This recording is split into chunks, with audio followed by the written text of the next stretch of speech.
Buenos días, hoy es martes 8 de noviembre del año 2022. Transmitimos desde Cuenca, Patrimonio Cultural de la Humanidad. A esta hora estamos saludando y dando la más cordial bienvenida al licenciado Francisco Escandón, analista político. Pancho, buenos días, gracias por aceptar la invitación. Pancho, el gobierno rindió cuentas en las Naciones Unidas, en Ginebra, recién, sobre varios temas: inseguridad, derechos humanos, el tema de las cárceles también y los femicidios. ¿Cuál es su lectura sobre los acontecimientos que está viviendo el país? Saludos Jaime, saludos a todas y todos quienes nos escuchan a través de Radio Revista El Observador. Efectivamente existe, creo yo, además de una crisis generalizada en el Ecuador, una muy particular tiene que ver alrededor de la crisis de inseguridad que vivimos los ciudadanos y ciudadanas. Y esto se refleja no tan solamente en las masacres de la crisis carcelaria, sino se refleja en la calle, en donde los índices de criminalidad han crecido, en donde los índices de percepción de los delitos y de la inseguridad de la gente es efectivamente alto, y en donde buena parte de la ciudadanía, incluso en el feriado que acabamos de vivir, en partes o provincias muy importantes del Ecuador quedaron encerradas tras las puertas de su casa a propósito de no tener la certeza que su domicilio sea dejado, de que su integridad física pueda mantenerse en un buen nivel, sino que estos índices de inseguridad nunca antes vivido, el gobierno no le da una respuesta clara para los ecuatorianos y ecuatorianas. El gobierno ha anunciado durante largos y variadas veces, desde estado de excepción y estado de emergencia, militarización de las ciudades. De igual forma, ha anunciado que ha tomado el control de las cárceles, de que aparentemente habrían terminado un censo penitenciario, como también que está combatiendo a la delincuencia, se está combatiendo a las bandas criminales, se estaban combatiendo a los narcotraficantes, y todo lo ha puesto alrededor de un llamado a la guerra. En vez de llamar a pacificar las ciudades, quiere combatir con mayor armamento, con mayor velocidad, con mayor aporte del Estado para las Fuerzas Armadas y la policía, con mayor cantidad de balas, con mayor cantidad de armas, con mayor cantidad de chalecos antibalas, la inseguridad en el país. Cuando la lógica no tiene que ser solamente reactiva, no solamente represiva, sino debe tener otros contingentes como la prevención y la disuasión. Pancho, el tema de los derechos humanos también está aquí en entredicho. Hay criterios y criterios sobre esto de los derechos humanos para los delincuentes, derechos humanos para los policías, derechos humanos para los ciudadanos. Aquí hay una especie de debate y unos defienden los derechos humanos de los delincuentes, otros defienden o reclaman los derechos humanos de los policías, en fin. Ninguna vida es menos importante que la otra. Ninguna vida es menos importante que la otra. Pero sin embargo existe una lógica de entendimiento de los derechos humanos en función de la clase social a la que pertenezca el individuo que dé esa opinión. Entonces, si usted recuerda, por ejemplo, el ministro Carrillo, que fue cesado y tuvo que renunciar por la que la presión mediática era de tal característica, el ministro Carrillo, que tuvo que ser cesado de sus funciones por el propio presidente de la República, que es una recomendación de la embajada norteamericana, él mismo lo supo decir. Él tiene la percepción, y lo hizo públicamente referencia a este comentario, que los derechos humanos era básicamente un obstáculo dentro del combate a la inseguridad. En Buen Romance lo que nos está diciendo es que deben meterse bala a quienes crean que generen los conflictos en las cárceles, a quienes se supone que serían criminales, a quienes son incluso objetores a un sistema que es injusto. Entonces, esta visión de los derechos humanos no es nueva, ni es ni siquiera ni siquiera es un pensamiento únicamente del señor Lazo y su grupo de personas que están aparentemente combatiendo la inseguridad. Eso ya tiene desde hace tiempo atrás una larga data en donde los regímenes, sobre todo de tinte fascista, ultraconservadores, tienen esa visión. Entonces, para ellos, entre otras cosas, debe impedirse el aborto, incluso si es que es una violación, pero debe darse libertades a propósito de matar y asesinar a personas en que se supone que son delincuentes, están cometiendo actos ilegales. Esto incluso sin comprobación y existen experiencias históricas en el mundo entero. No olvidemos que uno de aquellas fue el falsos positivos en Colombia, hace no mucho tiempo, en donde el señor Álvaro Uribe premiaba a los policías y a los militares, y una política semejante quiere impulsarse en el Ecuador, que asesinen aparentemente guerrilleros. Y lo que ocurría en estos falsos positivos es que las Fuerzas Armadas y la policía, la oficialidad sobre todo de los cuerpos represivos del Estado, disfrazaban a campesinos, a jóvenes, a mendigos, de guerrilleros y se les ejecutaba. Esa política es la que quiere impulsarse en el Estado ecuatoriano. Entonces, esta lógica que existen derechos humanos para quienes tienen recursos económicos, para quienes aparentemente combaten las tareas delictivas, quiere ser refrendado. Mientras tanto, los derechos humanos de las clases desposeídas, de los mendigos, de prostitutas, de personas que creen, que piensan distinto, e incluso de personas que cometen infracciones o delitos y pretende ser anulado. Entonces, existe también una visión muy clasista a propósito de cómo se definen los derechos humanos para unos y para otros. Y eso es preocupante, porque deja un margen abierto para que las fuerzas represivas del Estado, no un juzgado, no la justicia, no ningún juez, sino que sea la policía y las Fuerzas Armadas quienes definan a quién le corresponde tener derechos humanos y a quién no. Pancho, el gobierno continúa fracasando en esto del combate a la delincuencia, a la inseguridad, y los ecuatorianos nos seguimos preguntando, ¿hasta cuándo? Me parece que es un gobierno inepto y un gobierno indolente. Ha cumplido ya un año, 6 meses en funciones, pero que no le ha dado resultados ni respuestas al Ecuador, a no ser de la campaña de vacunación que lo hizo en los primeros 100 días. Pero de esas glorias del pasado no se pueden vivir en el presente. En el presente existe un gobierno que no tiene credibilidad, tiene apenas el 12-13% de credibilidad. Quiere decir que 1 de cada 10 ecuatorianos le cree al señor Lazo. Y lo hace no porque cree en otros políticos, sino lo hace en rechazo frente a las inacciones y a un elemento muy trascendente que ha ocurrido en el gobierno. El gobierno y la palabra del señor Lazo se ha desvalorizado. Cuando el señor Lazo dice vamos a resolver el problema del aluvión que hubo, por ejemplo, en Marianza, en Sayausima de arriba, pero no lo ha hecho. Dice, Sí, vamos a resolver el problema de las catástrofes que hubo en la provincia de Cañar, en donde el río Burgay se llevó buena parte de las casas y las riberas del río que quedan tanto a su lado izquierdo y derecho, pero no han llegado los recursos. Dice, vamos a retomar el control de las cárceles y eso hasta ahora no ha sucedido. Vamos a ganar la guerra al crimen organizado y eso efectivamente no ha sucedido. Y por medio hay algunos casos de corrupción que le quitan la máscara al propio gobierno, entre otras cosas. Por ejemplo, uno de los últimos elementos por lo que se suscitó los actos de violencia tan condenables como por ejemplo los bombazos, los coches bombas que están sucediendo en el Ecuador, tiene un continúan, antecedente Pancho, que deja ¿no? bastante ruido, Y que deja continúan bastante ruido, los sí, Jaime, que bombazos. deja bastante ruido. Uno de los cabecillas que desde la cárcel de Esmeraldas, me parece, hacía una locución, mencionaba que el director del SNAI y algunas de las principales autoridades de la oficialidad de la policía estaban involucrados en actos de corrupción y que incluso habían vendido uno de los pabellones de la penitenciaría del litoral.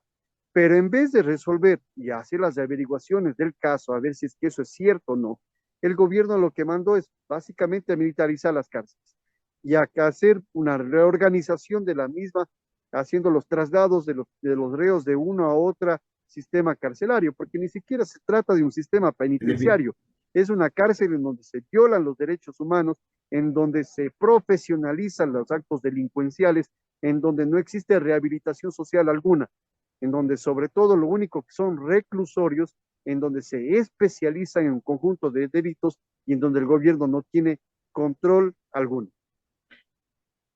Bueno, Los problemas son graves, Francisco, en nuestro país, graves, lamentablemente, no, no salimos de ese hueco oscuro, no salimos. El gobierno habla, habla, habla, ofrece, ofrece y ofrece, pero lamentablemente las cosas siguen complicándose.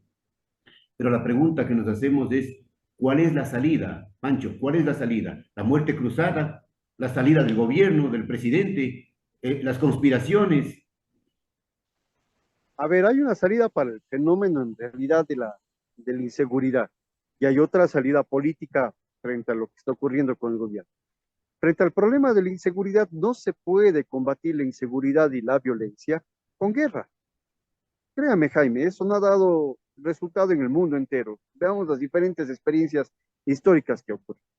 Y las que aparentemente asoman como exitosas en el caso de El Salvador tienen bastante de oscuridad y bastante de sombra, que ya habrá momento en el que podamos hacer las reflexiones y los propios hechos históricos que van a suceder van a dejar claro qué ocurre allí.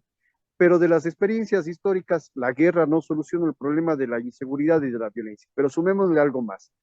Las políticas del gobierno, las políticas o los mensajes del gobierno tienen características básicamente represivas y reactivos.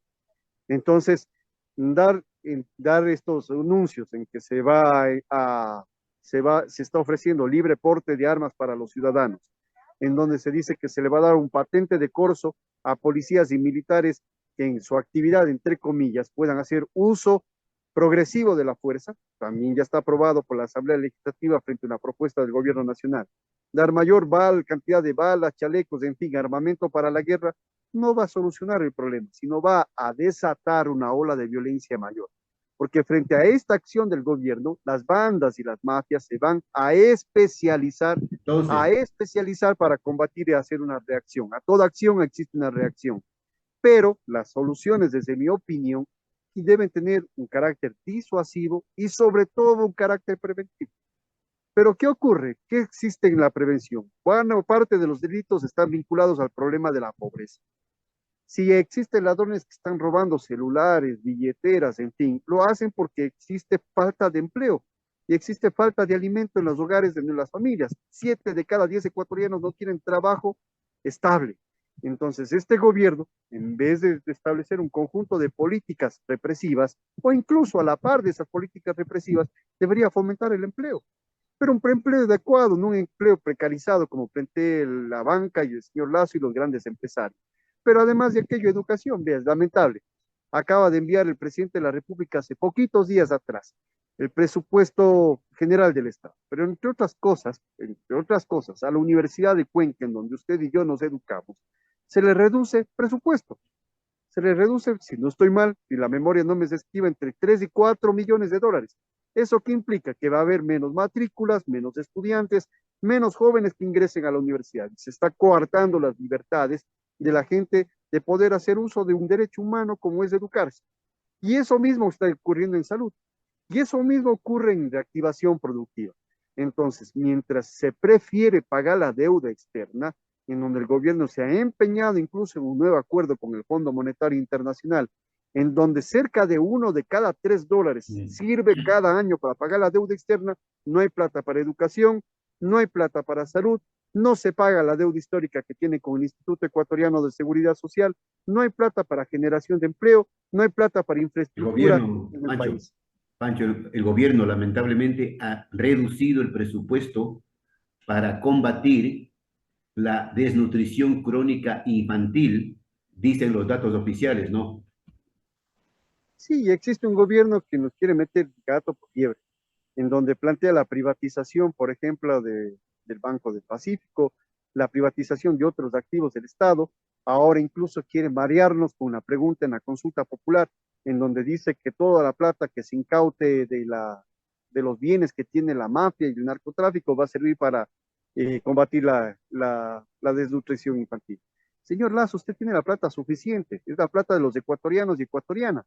Con esa plata, tan solamente, si dejara de pagar el 3% de lo que está cancelando en este momento de la deuda externa, no habría ningún niño ni niña, ningún adolescente que se iría a acostar sin hambre.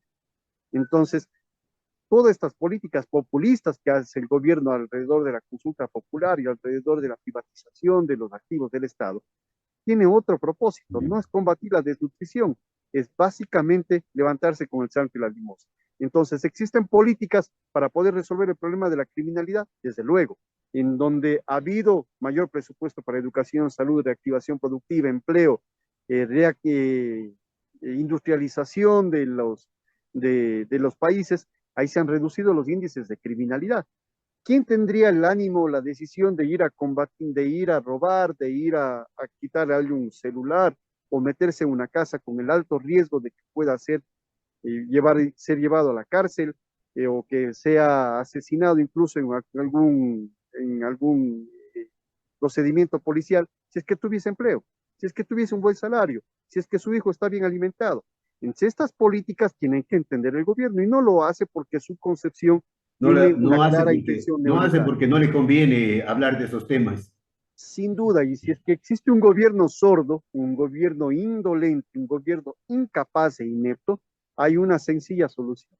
Y la sencilla solución es, si es que el gobierno le tiene miedo a la muerte cruzada y existe una asamblea legislativa en donde los bloques parlamentarios se orinan en los pantalones y ceden a los favores políticos del gobierno, porque tienen cuotas políticas en cada una de sus provincias, la mayoría de asambleístas, entonces es necesario, si es que vamos a una consulta popular, que el señor presidente plantea a los ecuatorianos y ecuatorianas si estamos de acuerdo en adelantar las elecciones presidenciales y de la Asamblea. Pancho, Y vas a ver usted está cuál de es la acuerdo, respuesta. Pancho, usted está de acuerdo con la muerte cruzada. La muerte cruzada es una decisión del presidente de la República y o de la Asamblea Legislativa, pero ninguno de los dos lo quiere hacer porque saben cuál va a ser el resultado del pueblo ecuatoriano. Y están jugando con fuego. Y están jugando con fuego. Si es que no se ocurre eso desde los ámbitos institucionales, que resuelvan en algo la crisis política que existe en el Ecuador, el problema es que se va a resolver tarde, más temprano que tarde en la calle. Y allí entonces la inseguridad perderá todo el vuelo y ahí sí será otro el elemento en donde se hablará que la movilización y la protesta social tiene que ser criminalizada porque está, entre comillas, conspirando contra el orden instituido del Estado. Pancho, para concluir, su opinión sobre, en medio de este ambiente oscuro, cómo mira el tema del proceso electoral. Jaime, es realmente lamentable las formas institucionales en cómo el Consejo Nacional Electoral y el propio Código de la Democracia ha establecido los tiempos y el cronograma electoral, porque hasta la altura actual no existe certeza de cuáles van a ser los candidatos a las diferentes dignidades. Y ha ocurrido desde el tiempo de las primarias, desde agosto a noviembre, 3 meses y no tenemos certezas. Las inscripciones terminaron hace tiempo atrás, pero aún no tenemos certezas si que los jueces electorales y los Todavía siguen deshojando margaritas. Este sí, sin este duda, no, este sí, este no. y la inseguridad jurídica es tal que hay determinadas fuerzas políticas que no cumpliendo, por ejemplo, con los plazos para aceptar las precandidaturas, y ha ocurrido en algunas partes del país, como por ejemplo la provincia de Cañar, pero los padrinos son tan fuertes que a pesar de no cumplir los plazos, o las otras fuerzas políticas lo hacen, están ahora jugando dentro del proceso electoral. Y también la inseguridad jurídica es tal que a actores políticos como el señor Payán, que en la ciudad de Cuenca no le permiten participar por un complot de las élites. No existe otra razón, porque argumentos jurídicos para poder participar no existen. Pero este elemento de inseguridad también está concatenado con otros fenómenos, entre ellos la dispersión electoral, que no puede haber hasta el momento favoritos en la contienda, todavía no se establecen las grandes tendencias que definirán el proceso electoral, pero sin lugar a dudas es un elemento pendiente. Y un elemento adicional es también que efectivamente existe un proceso electoral en donde esta dispersión puede tener ciertas sorpresas a propósito de que existe un cansancio por parte del electorado de lo que se entiende que son los caudillos de siempre. Esos Claro. caudillos pueden tener un nuevo fenómeno como sucedió en las elecciones del año 2019, en donde fueron rechazados en las urnas. Este elemento se puede nuevamente dimensionar.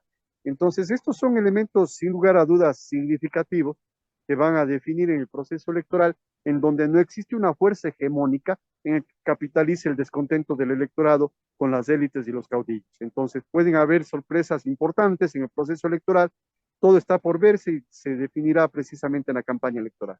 Bien, gracias, Pancho. Saludos, Jaime. Seguiremos hablando del tema del proceso electoral de los candidatos de la campaña.